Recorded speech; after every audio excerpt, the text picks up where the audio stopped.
is ATL Day Ones, part of Locked On Sports Atlanta. And it starts now.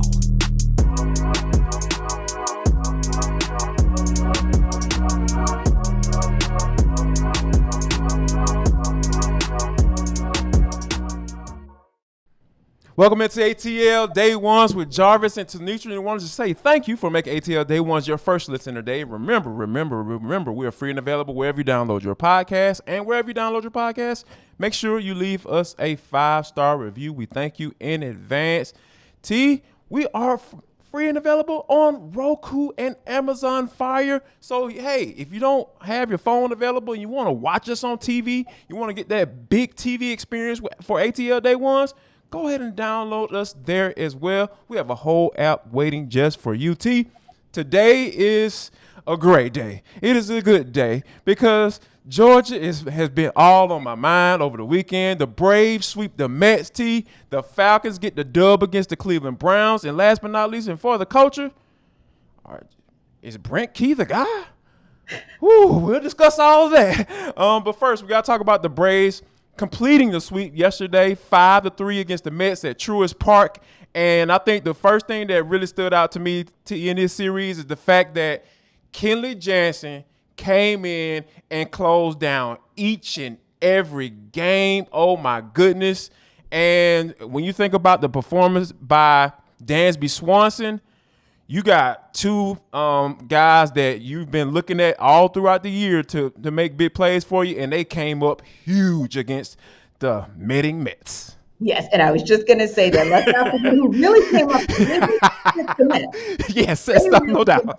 So thank you so much for going back to Metting and getting the Braves up to 10-9 against you on the season. But what was more important to me, kind of digging into those numbers as well, was the fact that it was 6 of the last 7 games that brought you to that 10-9 space and being on the cusp of a 5th straight title and being able to clinch tonight against the Marlins, because that tells me that this team overall is trending up. And as scary as it was and as disappointing as it was to drop that 3rd game against the Marlins last week, is as exciting as it is for them to have swept the Mets this week. So, and outscoring them in that 6 out of 7 game stretch, 42-19. That's powerful because that speaks very much to the run support from the Braves versus obviously the lack thereof. And like you said, flowers to Kenley Jansen, 3 chances, 3 saves, and it's an up and down thing, but you love to see it. And like you said, with Dansby Swanson, you got what you needed out of him the entire series, along with Matt Olson. You know, you got what you needed out of both of them, home run after home run after home run, and it was a beautiful thing. And lest we forget, not just the bullpen, but let's give love to the middle relief. Because when you go 8 2/3 innings and you render a team scoreless in those innings across 2 straight games, so much love to and AJ Minter and Colin McHugh and Raciel Iglesias, including last night. It just, again, it goes back to something that Matt Olson said last week and that we can piggyback on, which is, number one, when this team is functioning at all cylinders, top to bottom in the batting order, they're tough to beat, if not the team to beat. And I would just add to his, and if the pitching staff is giving you what you need, tell me a team that they cannot stand up to in this entire major league of baseball. And to add to what you were saying with Raciel Iglesias, like, let's go ahead and throw Alex Anthopoulos in there again, because the fact that he got a guy that has been on the tear that he's been on the mound each and every time he's come in as a setup guy, not as in his normal role, because he was a closer for the Angels. Exactly. He was a closer himself. He just came in and said, whatever you need me to do, I'm gonna do, and he's been doing it to an extreme, like, until the point where you're just like amazed at why this guy isn't a closer for the Braves. But, you know, I think you have a really good setup just in case something does happen, injury, anything. Yes. You know, if Snicker wants to make a change in the playoffs, anything that you're going to ask Raciel Iglesias to do, I think he's up for the challenge because, you know, Alex Anthopoulos, he does it again at the trade deadline. I think that to kind of you know, piggyback on kind of off of what you were saying as far as with, you know, the Braves getting this sweep. And I think that the main thing is the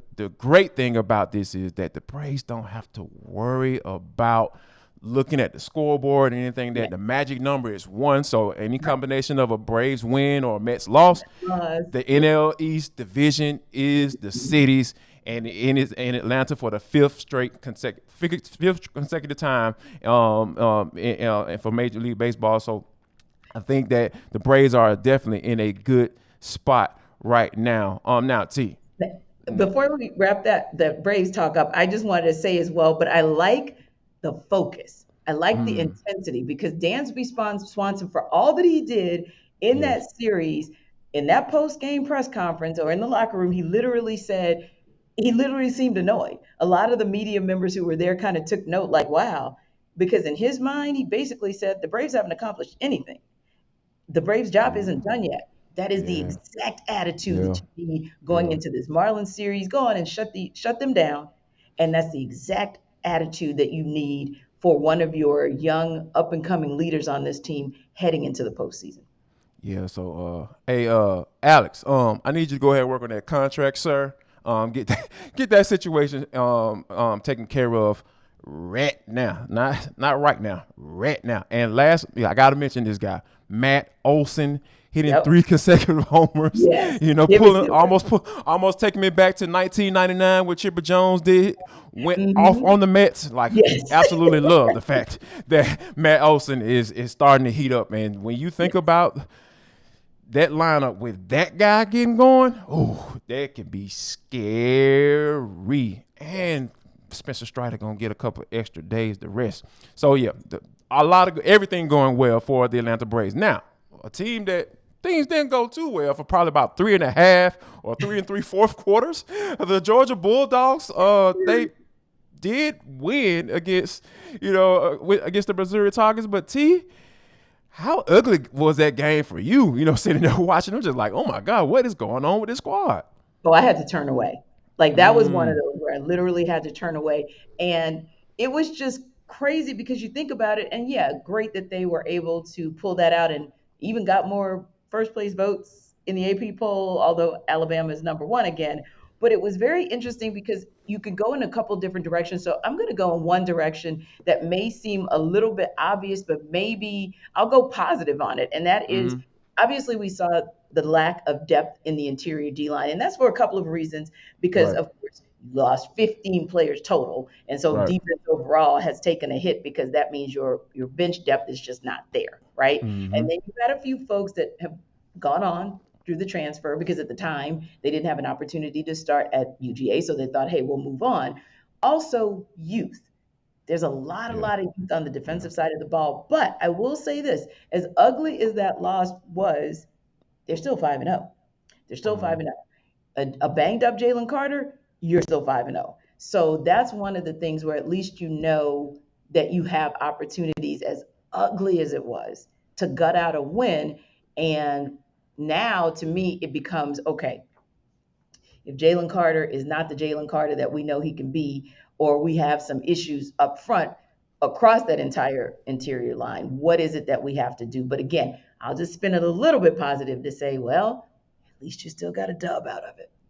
And you know what? I think Jalen Carter is a good point, because the Bulldogs are going to have to get used to being without him, because the early reports are that he had a sprained MCL, which was a dirty play. I don't want to care what nobody say. Anytime you are connected with the offensive lineman and his partner comes down and cuts you down, that is illegal in my eyes.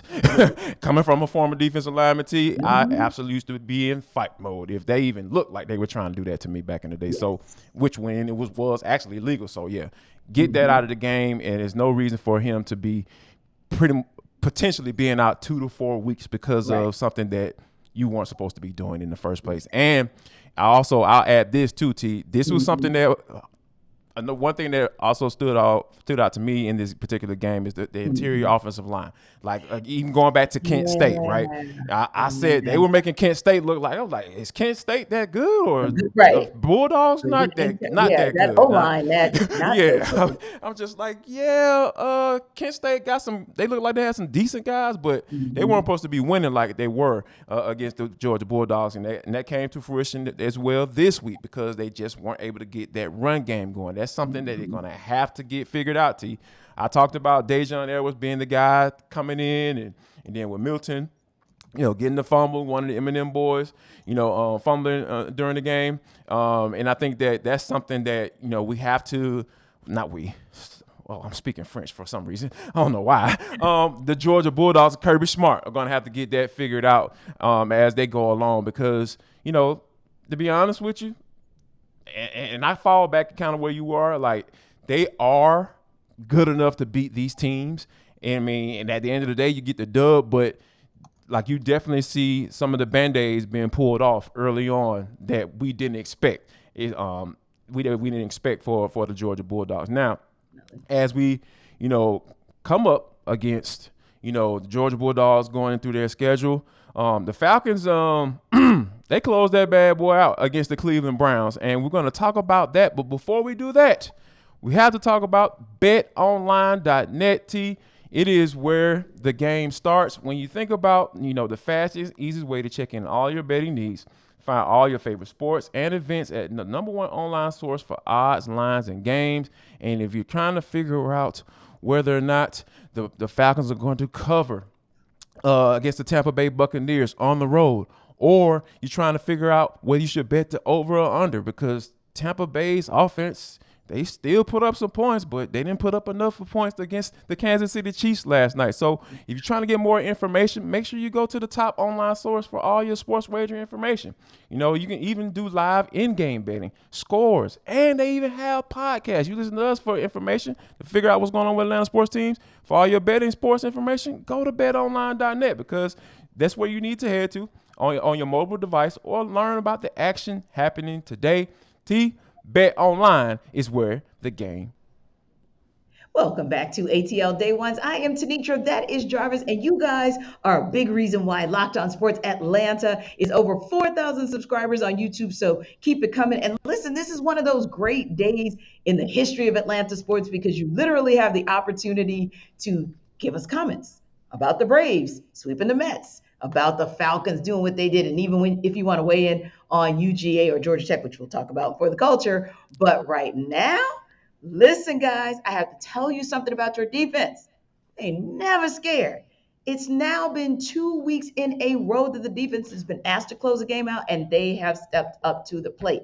The Falcons came out with the same result, which is a dub, 23-20, of course, beating the Browns. And it was Grady Jarrett who got the sack last week, Grady Jarrett this week, Richie Grant last week, Dee Alford this week. So it's just tremendous to see the Falcons close out games when Jarvis, the narrative was the polar opposite in those first two games.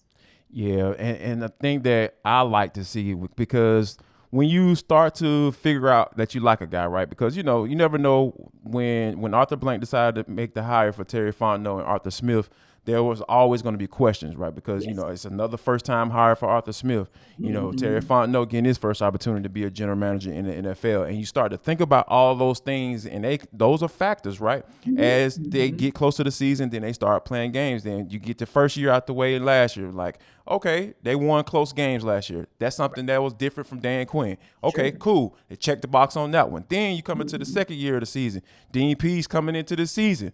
He was adamant about the defense being better and not being at the bottom rungs of all defensive categories in the NFL. And you're starting to see that. That's why I get excited to when guys' vision for what they want this team to be, they start to come to fruition. And I love it, because you've seen the bits and pieces as leading up to this first game, and then to the second game, and then the third game, and then the fourth game. You see it really just, hey, this is who we are, and this is what we got going on. And I think the Falcons right now, they've established an identity, and I really like it. It's talking about competitive and competitiveness, and, being able to stop the run and being able to just get to the passer, however that happens, whether it be rushing forward, putting pressure and all that stuff.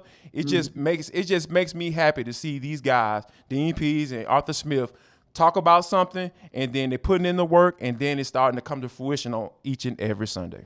Yes, and seeing some course corrections in game, because Dee Alford had an opportunity and blew it a couple of plays before that, and he literally said in the post game that the players, his co teammates or whatever, they definitely said, hey, man, you got this. You got this. And he said, hey, I'm going to go out there and win this game for you guys. So to have that type of confidence, to reset that quickly, that goes to what you said. That's a mindset. That's an Yes. identity shift. That's what all of that means, because you don't do that. You kind of, you know how sometimes players will sit in it. Whatever they did Yeah. wrong, you'll see them on the sidelines just sitting in Mm-hmm. it. But if you Right. caught the sidelines last night, to me, I never saw not one player on the Falcons sideline, especially on defense. We're talking Right. defense here. Not one player that was concerned. And it's interesting because I looked at a stat right as the third quarter was starting. I was just curious to see where Nick Chubb actually was. And Mm-hmm. he did have 60 yards, and he around 60, 61 yards. He was averaging about 5.1 yards a carry. But here's the point. Talking to one of the Falcons fans, and I said, you know what? That's a quiet 60. I said, that's a really, really quiet 60. That 60 hasn't really done anything for the Browns. So that's the other piece. It's, to me, that was an example of a bend don't break.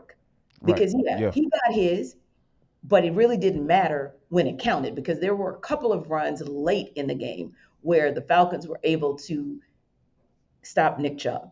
The Falcons were able to contain Kareem Hunt. So again, that's where you're going back to seeing them establish an identity that helps you to complete a game on defense when the offense is a little bit challenged in certain areas. Now, that said, that defense and what they did was all set up by what the run game did for the offense. When you were talking about 10 carries in a row, like 10 Come carries in a on. row for the Come on. Falcons. Look, yes, we understand that Marcus Mariota went 7 of 19. And Jarvis and I will get into that a little bit more tomorrow. We'll deep dive into him. Right.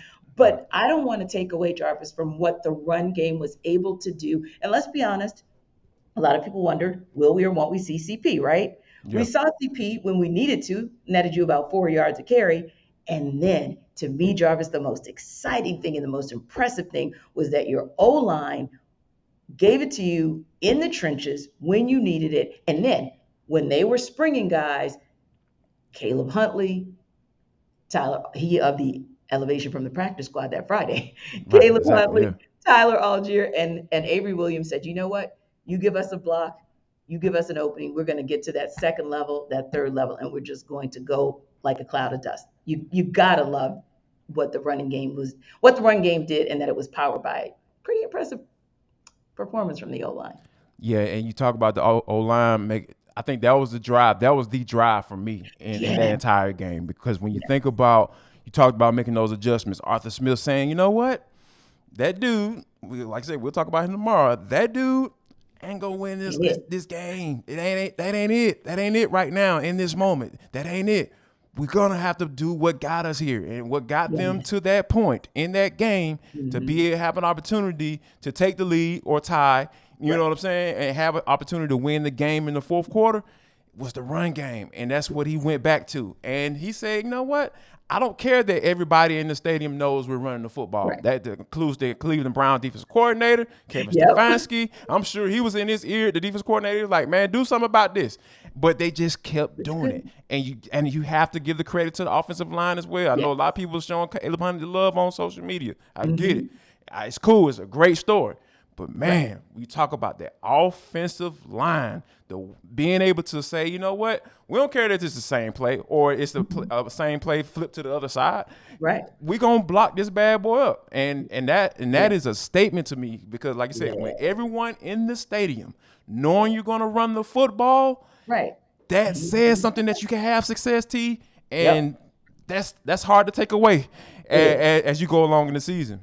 It really, really is. And when you think about the much maligned O line, that's the same O line that kind of sort of came into the season 60% complete, then maybe 80% complete. Now is looking very, very complete. And it's why you can have a conversation. And for me, it's not so much, Jarvis, that I'm having a conversation about, ooh, they're in a tie for first place in the division.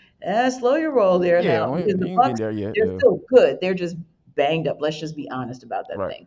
But there's something to me that's not so much about being in first place. It's the play that got you there, right? It's all of the little nuances and even the play calling. Like you said, Arthur Smith and Dave Ragone being bold enough saying, no, we're going to go at it again. Okay, we might Yeah. give you a different back. We might put somebody else in, but we will run the same play, the same play, the same play. And I even think of it like this as well. And Jarvis, as a former player, you might be able to attest to it. As a rookie, Tyler Algier, who didn't even suit up in the first game and became a critical cog in the wheel in game 4, how great is that for his level of confidence to say, I can see myself being a viable contributor, and so can they. Yeah, it's huge. It's huge because, like, you know, being drafted by a team, you know, you coming into a season, you really, I mean, I know you got to have a certain mindset coming into the NFL, but when you think about being drafted by a team and then coming in your first game, you don't even dress. Like, you know, like that has to touch you, right? That has to hit you. Even D'Angelo Malone as well. Like, he didn't dress in that first game. And then when you see those guys do the necessary things to be on that, you know, and then once they start dressing, then they gravitate towards getting those snaps, right? The first game, Tyler Algier, he was fine. He was fine. Serviceable. But he was serviceable. And then when you come in and have the game like he did, you know, we're averaging 8 yards a carry, then breaking off the big 40-yard run and just coming downhill and you just looking at the burst and you see the reasons why they drafted him. Yes. Those are the type of things that you have to take a look at, and that's credit to Terry Fontenot being able to find that guy like that, and also a guy like Caleb Hunter, who was an undrafted rookie, who we saw spurts from last year in training camp. Yeah. We had those conversations like, all right, I really like what we're seeing out of Caleb Hunter last year. So, and it's coming to fruition the following year. So the league is crazy. It's funny how things play out, and I think that, you know, the Arthur Smith essentially is trusting the guys that he and Terry Fontenot have drafted or scouted, and whoever's dressing, more than likely you better be ready because your number may be called.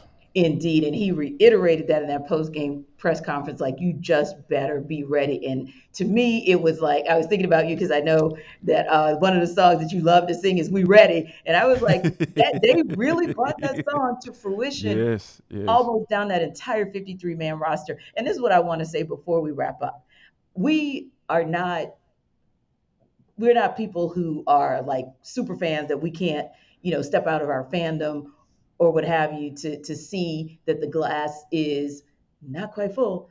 But this is a day that you guys, as Falcons fans, as Braves country, as ATL, PTSD sports survivors, you deserve to have this day. Trust and believe. We know 7 for 19. Trust and believe. We know what London and KP did not get, and we're going to deep dive into that tomorrow. But today, go on and enjoy this awesome day in sports in Atlanta. And when you do, why don't you celebrate with Coffee AM? It's a perfect way to celebrate because, you know, you're kind of already hype a little bit, but you're probably coming off your high, right? Because you're probably up all night talking to your people about what happened in sports in Atlanta on Sunday. So get you some Coffee AM. It is the best small batch roaster in the country. And you can see I was up a little late too, so watching the games and reacting to them. But Coffee AM is right in our backyard. Great opportunity for you to really get to a coffee maker that really takes the opportunity to go all around the world and get you the best products. So if you want it fresh, go to them because they're going to ship it fresh to you or just as close to it. So if you want more, coffeeam.com, then go to coffeeam.com/locked on. You can get 15% off that first order. And if you're like Jarvis, you'll get the coffee. If you're like me, you'll get the tea. Or if there's somebody that you want to send a gift set to because you just want to say happy birthday or thank you, do that as well. Again, it's coffeeam.com/locked on for your 15% off your first order. And when we come back, it'll be For the Culture, where we talk about a little cultural shift in the making right around the corner. Final segment of ATL Day Ones with Jarvis and Tenitra. We want to just say thank you for rocking with us throughout the entire show. We really appreciate you. Always remember that we're free and available wherever you download your podcast. And wherever you download your podcast, make sure you leave us a 5-star review. You guys have been liking and subscribing to our YouTube channel. We're up over 4,000 subscribers. We really appreciate that very much so. Continue to do so. If you have not done so, what are you waiting on? All the cool kids have done it. You need to join us as well. Now, T, this is For the Culture. It is an intersection between sports, entertainment, and culture. Sometimes what the hell we want to talk about, because that's just how we get down. Today is no different. The Georgia Tech Yellow Jackets go on the road and defeat the 24th ranked team in the country, 26-21. Jeff Sims out here making plays. You kind of get a peek into what's going on, why they brought him in the first place, and Brent Key, who is taking over for the recently fired Jeff Collins. I hate to ask it after one game, but is he starting to change some things around and trying to make a case for him maybe being taken over as the head coach of the team? Well, I think it is a small sample size, way too small of a sample size. And I'm sorry, Jack. I'm sorry, I can't give that much love to the Flaps, although I know you guys play at home on Saturday. But I will say this: it should be encouraging for the Georgia Tech family nonetheless, because a dub is a dub is a dub. And when you can get it in conference, and when you can get it with a top 25 ranked team, when you could never do that in 4 seasons under Jeff Collins, that is really, really still admirable. And what I will say is this: I do sincerely hope that both Jeff Sims and Brent Key can really build off of this. Now, of course, they have still one of the toughest schedules in the country, so it's certainly not going to be easy for them. However, sometimes that little bounce that you get when there's some new blood, so to speak, although we know he was just elevated into that interim role, but sometimes when there's some new blood and maybe just a nuance here and a tweak there, it can actually make a change. And it looks like, at least for this small sample size so far, there's a little change going on over at Georgia Tech. Yeah, and this snaps a 9-game losing streak to FBS opponents, T. And we're not talking about a team that's in the Gulf South Conference or anything like that. This is a team that's in the ACC. So, yes, it was definitely time for them to get the dub. And I think that just from I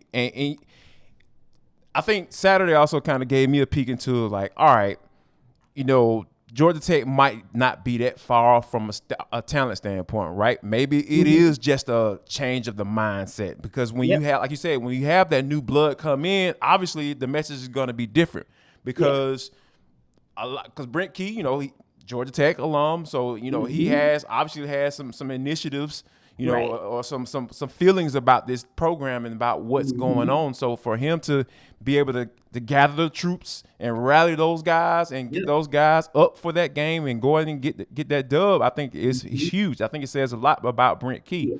However, I'm just like you. I don't want to get too ahead of myself, because this is something that we need to be able to see for more than one game, because that first game after coach get fired, a lot of times, if the coach is worth anything, you're going to see some improvement, right? You're going to see a few things change from a schematical standpoint and from just the players alone, because they know that, hey, I'm playing for my job next year. Yes. You know what I mean? Because whoever the coach that comes in, he's going to look at a lot of film when he comes in that door, and he's going to realize either, hey, I'm not too far away, or I have a lot of work to do, and I'm about to pound this recruiting trail and hit this transfer portal up. So I think it was something really cool to see that the Georgia Tech Yellow Jackets do get that dub against the Pittsburgh Panthers. And hey, they got Georgia Tech. They got the Blue Devils, who they actually beat last year. So, hey, we're potentially talking about a 2-game winning streak over in the Flats. Right, 2 wins in a row? What is this? Like, what is going on in this world today? So it just kind of goes to show you how great of a weekend for the state of Georgia it was. Now, T, I've been married going on 10 years. I talked about, my anniversary coming up and all that good stuff. One thing that I really like is when people give unsolicited, well, it wasn't solicited this time, like people give information about marriage or give advice about marriage. And I think for it to come from a guy like Mike Leach, I think it was just very fitting. I'll take a listen as to what his advice was to Alyssa Lane. You and Trevor decide. I would kind of keep it on the down low, which you failed to do that. Trevor was probably planning to, but you didn't. So go ahead and don't say anything else about it. But as soon as the season's over, or even an off week, go elope. Trust me on that. Go elope. Because basically every female in the family is going to terrorize you guys until it's over.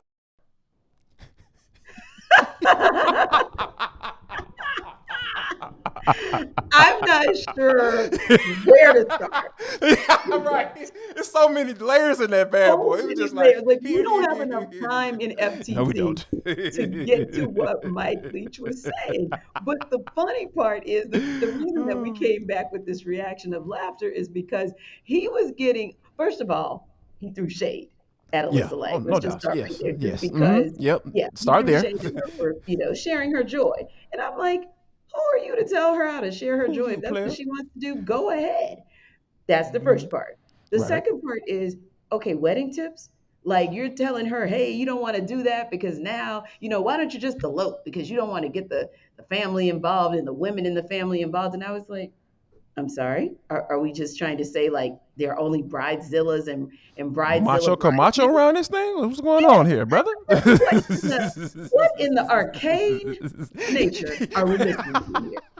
Man, What in listen. the Fred Flintstone? What Fred Flintstone and Barney Rubble did we just hear? Oh, Yes. oh dear. I mean, Jarvis, but you know what? Real talk, real talk. And you know this. Number one, I say two things all the time. Get your advice and your insight from reliable sources. Yes. A good married man and a good married woman can probably tell you how to be in a good relationship that's going to lead you down the aisle. Okay, not your Yes. girlfriend who hasn't had a date in 20 years, and Uh-oh. not your dude friend, your guy friend who is beating up everything that's running up and down the streets. Okay, let's start there. That's number Not one. physically. Let's talk about No. another Yes, connotation other there. ways of, entertaining himself Yes. all around the A and all around area codes, that kind of Yes. thing. Yes, don't Yes. listen to him. Ludicrous style. Yes. He doesn't know. Yeah, he doesn't know. But that's why Jarvis and I talk about that all the time. And number two, I think that, hey, listen, it's hard out here in these single streets. So, girl, if you are engaged and you want to tell the whole world, go on. I'll put a like on it. I'll retweet it. Don't you steal her joy, Mike Leach. Don't you steal her joy.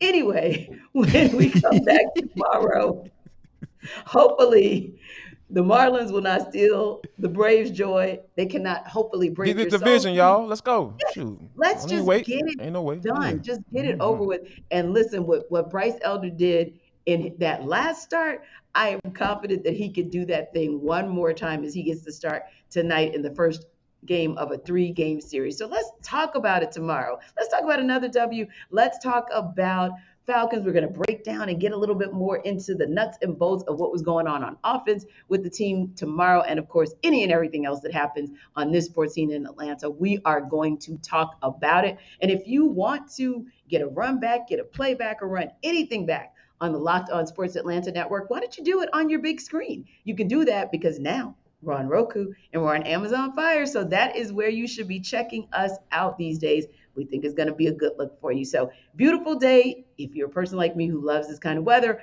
out in Atlanta, enjoy yourselves and we will see you tomorrow. And don't forget too, you can check out Hitting Hard with John Chuckery right after you check out ATL Day One. Take care.